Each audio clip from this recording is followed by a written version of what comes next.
Well, you know what, folks? It seems like I've really gotten on a kick lately. This is Transformers Universe Deluxe Class Cyclonus.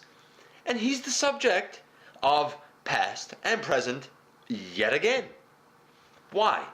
Well, remember, he just came out as a Combiner Wars mold, so we get a chance to look at both of them here again and see who's just a little bit more Cyclonus-y. Plus, rumor has it that this very mold, along with the Scourge mold, is going to be coming out this year in a new Platinum Edition pack. So, why don't we take a few minutes and have a closer look at a very stellar mold.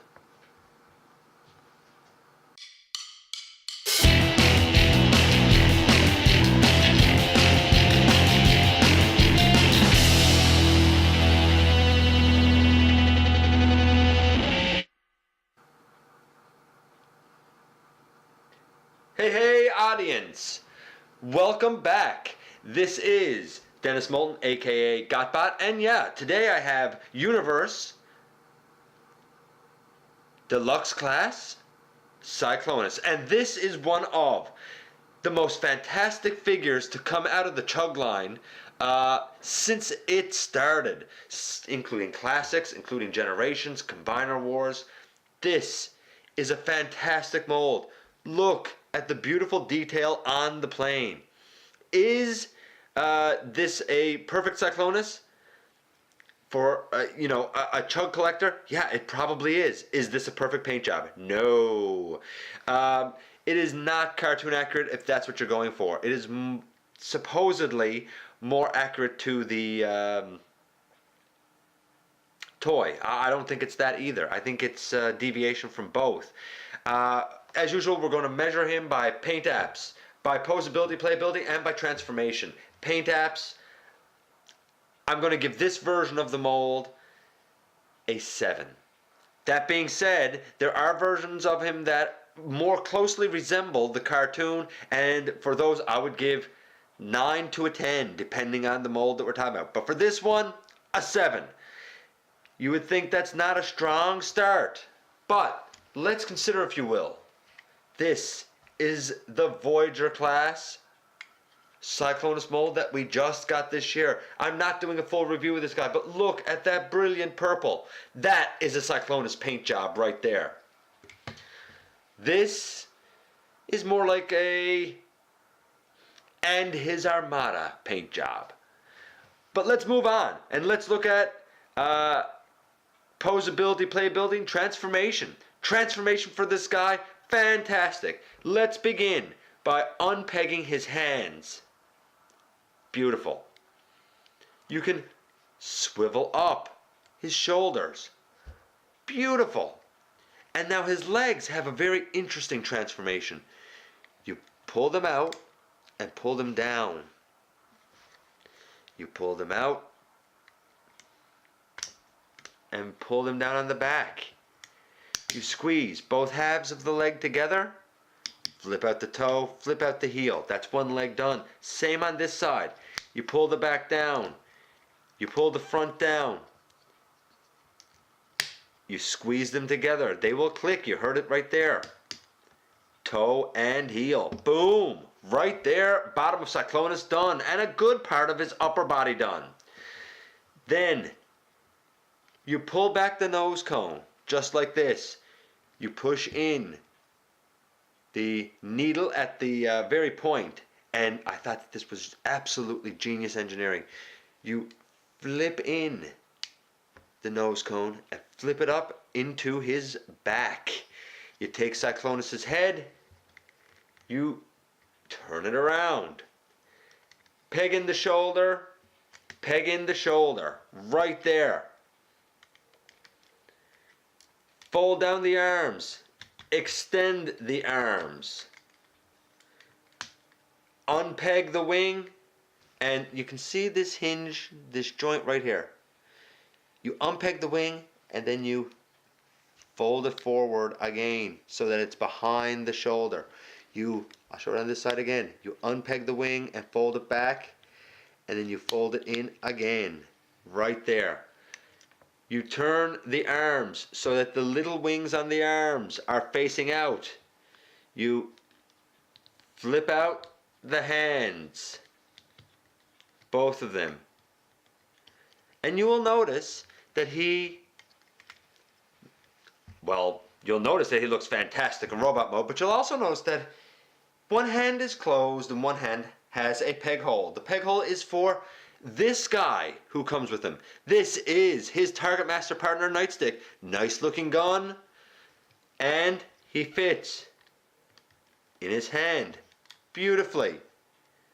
Fantastic. Looks fantastic. Great gun. Nice addition. Similarly, in plane mode, there is a hole right there. And you could have, though I didn't show it, you could have stuck him in there. If you don't want to have Nightstick in Cyclonus' hand, even in robot mode, you can still stick him in the back, and he's really not obtrusive as far as being a backpack goes. He looks good there too. Removing him, I can honestly say, great little figure. All you do is unfold him. His legs go forward, and his legs can go back. There's no knee articulation, and they won't spread out. But still, for a figure this small, just having the leg articulation is great. Look at the Target Masters that came with Scoop. Those things barely move. His arms can go around 360. They don't go out, but there is an elbow bend. An elbow bend on a Target Master? That's brilliant! Absolutely brilliant! Posability, playability for Cyclonus. The head will go back and forth. It won't look up or down. The shoulders will go around 360. There is I guess it's a below the elbow swivel actually. Elbow is 90 degrees. There is no... I just realized that there's no movement to get his arm across the body, even though there's the swivel there. Yeah, there's no movement to get it across the body, but honestly, I've had this guy for years, and I'm just noticing that right now. So that can tell you how much it matters. The hips open up this wide. He can do the splits all day long again.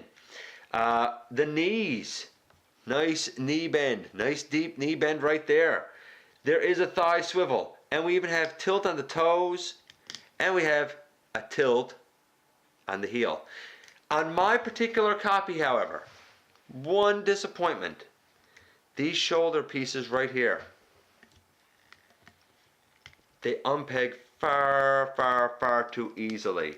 But I don't think that's a problem with the mold. I think that's a problem with my copy of the mold. Posability, playability, and transformation. His transformation is quick, fun, and easy. His transformation is a 9. Already says paint apps are a 7. And his posability, playability, an 8. Overall, Cyclonus is an 8. But you know what pops him up to a 9? The fact that he comes with a bonus figure who transforms into a gun and has elbows. A 9. Universe Cyclonus, a 9. So how does he compare with the Combiner Wars Cyclonus? Well, that depends on what you like. The Combiner Wars Cyclonus does suffer from a little bit of parts forming. And again, you'll notice I'm not necessarily showing him on camera here now because this isn't really a Cyclonus review. This isn't really a Combiner Wars Cyclonus review. This is a Classics Cyclonus review. Just so happens we have a point of comparison. So I will take it. The Combiner Wars Cyclonus has its strong points and its weak points as well. And it depends on what you're looking for. If we compare the two, boom. Here he is, and here he is. Let's move the camera up. The Combiner Wars Cyclonus, much better paint apps. The wing orientation, Well, it's incorrect because they're on the back, not attached to his arms, as they are over here. For me personally, I got this Cyclonus for one reason. I wanted to have someone large enough to scale with Leader Class Ultra Magnus. And because he is colored more accurately, in my display, this is Cyclonus, and the Classics version has become And His Armada. In the end, do I recommend this Cyclonus over the Combiner War Cyclonus? If you are only going to have one or the other, get this guy. Hopefully you can get the Henkei version that is colored better. But if not, get this guy. Have this figure. He needs to be in your collection because he is just that good. Look at his spiky horns and his light piping, though I'm not really showing it off well here. His light piping is absolutely gorgeous and brilliant. Maybe you can see it there, I'm not sure, but it's brilliant. This is the definitive looking Cyclonus. This is the paint scheme he always should have had. Which one is better? This guy, hands down. So who wins the war of being more Cyclonus-y? Transformers Universe Deluxe Class. This guy. Until next time, folks, thanks for watching.